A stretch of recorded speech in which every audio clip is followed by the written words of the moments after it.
कुछ दिन पहले पार्लियामेंट का स्पेशल सेशन अनाउंस हुआ और काफ़ी फैनफेयर से पुरानी पार्लियामेंट बिल्डिंग से नई पार्लियामेंट बिल्डिंग में ट्रांजिशन हुआ। वो अच्छी बात है और मेन फोकस स्पेशल सेशन का, पहले तो मालूम नहीं था ये स्पेशल सेशन क्यों हो रहा है, स्पेक्यूलेशन काफ़ी हुआ और फिर पता लगा कि इसका मेन फोकस महिला आरक्षण है। उसके बाद महिला आरक्षण तो बड़ी अच्छी चीज है, उसके बाद ये दो क्लॉजेज, इसमें दो फुटनोट्स हमें मिले। एक की महिला आरक्षण करने से पहले, महिला आरक्षण देने से पहले हमें सेंसस करना पड़ेगा और दूसरा डिलिमिटेशन करना पड़ेगा, और इन दोनों चीजों को करने के लिए बहुत साल लगेंगे। सच्चाई यह है कि महिला आरक्षण को आज किया जा सकता है। 33% आज जो सीट्स हैं लोकसभा में, विधानसभा में, वो महिलाओं को दी जा सकती हैं। कोई कॉम्प्लिकेटेड मामला नहीं है, मगर सरकार वो नहीं करना चाहती है। सरकार ने ये देश के सामने रख दिया है, मगर रियलिटी ये है कि ये इंप्लीमेंट आज से 10 साल बाद होगा। ये भी नहीं मालूम कि होगा या नहीं होगा। तो एक प्रकार से ये डिस्ट्रैक्शन टैक्टिक है, डाइवर्जन टैक्टिक है। डाइवर्जन किस चीज से हो रहा है? डाइवर्जन ओबीसी सेंसस से हो रहा है। मैंने पार्लियामेंट में सिर्फ एक इंस्टीट्यूशन के बारे में बात की, वो जो हिंदुस्तान की सरकार का सेंटर है, कोर है, जो हिंदुस्तान की सरकार को चलाता है, कैबिनेट सेक्रेटरी एंड सेक्रेटरीज। और उसमें मैंने एक छोटा सा सवाल पूछा। प्रधानमंत्री कहते हैं कि वो ओबीसी के लिए बहुत काम कर रहे हैं। अगर प्रधानमंत्री इतना काम कर रहे हैं तो 90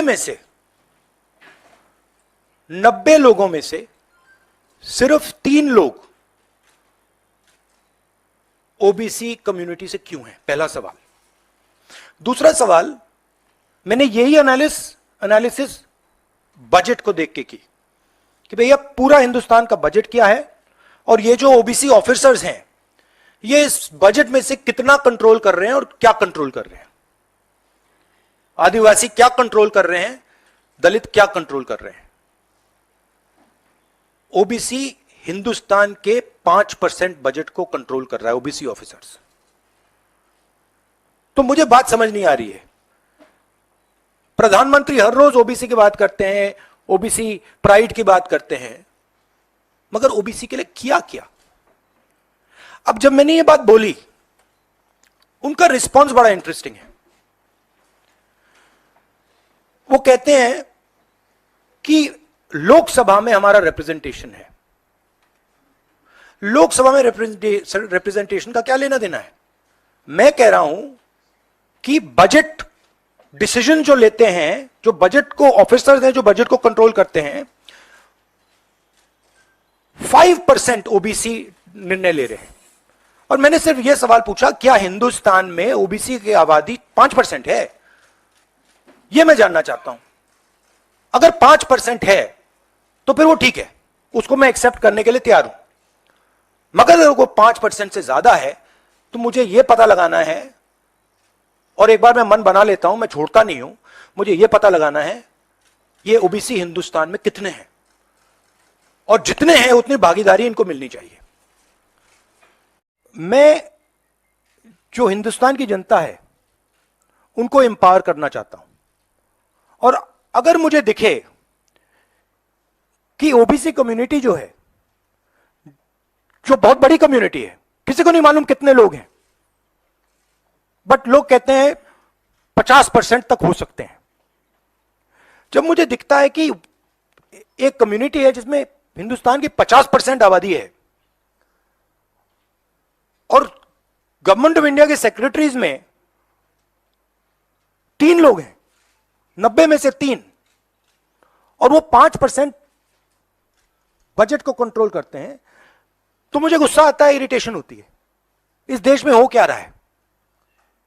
एक तरफ हम अदानी जी को देश के पूरे इंस्टीट्यूशंस पकड़ाने हैं, नरेंद्र मोदी जी, और दूसरी तरफ जो हिंदुस्तान की रीढ़ की हड्डी है, जो हिंदुस्तान को चलाते हैं, उनको हम हिंदुस्तान को चलाने में, सरकार को चलाने में कोई जगह नहीं देते हैं, दबा के निकाल देते हैं। तो इससे मुझे इरिटेशन हो रही है।